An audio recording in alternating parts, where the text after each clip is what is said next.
This is Journey Through John. I'm getting some sunshine here. We're looking at John chapter 5, verses 1 through 17. Right off the bat, I want to draw your attention to verse 4. Take a look at that in your truck Bible and see if you have a verse 4. If you have an older translation, you might. A newer translation, you probably don't. You might have a footnote. You might see what that said. A lot of scholars understand this was probably not original to the book of John. And what it was a commentary note that there was a belief that this angel would stir up some waters in this pool of Bethesda, and the first person that gets in would be healed. Now, that does seem to line up with what you read a little bit later in this section about, I can't get down there in time or whatever. But just know, these things do happen, and thanks to all the archaeological evidence that we have and all these preserved manuscripts that God has preserved over the years and over time, and all the scholarship that's gone into this, we can really trust our Bibles. And so if you have a footnote there, you can see it was there. But praise the Lord for that. Don't let that cause you any kind of consternation. Also, I want to draw your attention to something else here. There's a lot of detail in here, which has helped archaeology to actually find and identify where this pool is, which is kind of cool. Real place, real time. This is good stuff.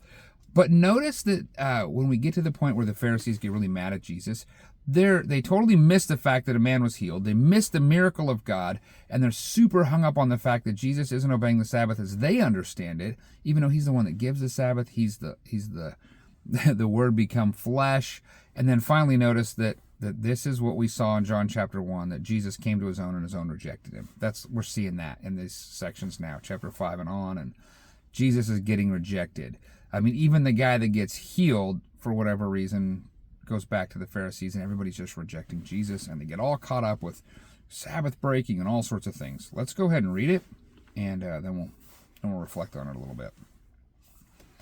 John chapter 5, verse 1, After this there was a feast of the Jews. Jesus went up to Jerusalem. Now there was in Jerusalem by the sheep gate a pool, in Aramaic called Bethesda, which has 5 roofed colonnades. In these lay a multitude of invalids, blind, lame, and paralyzed. One man was there who had been an invalid for 38 years. When Jesus saw him lying there, he knew that he had already been there a long time, and said to him, Do you want to be healed?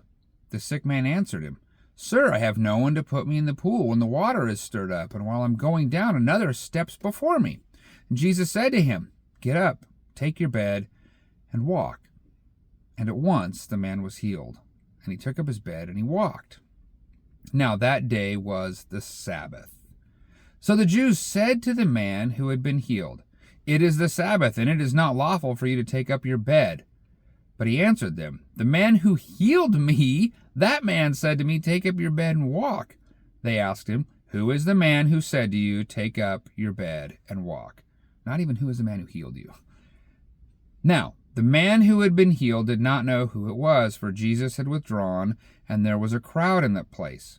Afterward, Jesus found him in the temple and said to him, See, you are well, sin no more, that nothing worse may happen to you. The man went away and told the Jews that it was Jesus who had healed him.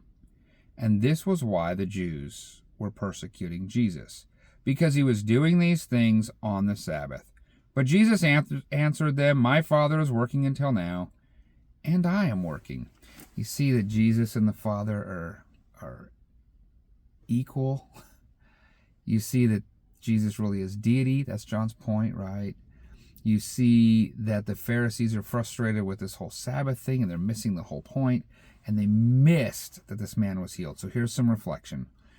When you see the amazing things that God is doing, are you missing those amazing things because you're getting too caught up in these little things that might not even be right, that might be your expectations or your wants or your desires? Churches are doing things, but it's maybe not your flavor of church, so it frustrates you. Somebody you would least likely expect to be experiencing God's blessing, but you're like, I'm splitting hairs on other things. Like, do you wrestle with the fact that you're missing the magnitude and the wonder of God and getting too caught up in some of the minutia, maybe even of legalism or other things like that? I think that's well worth recognizing.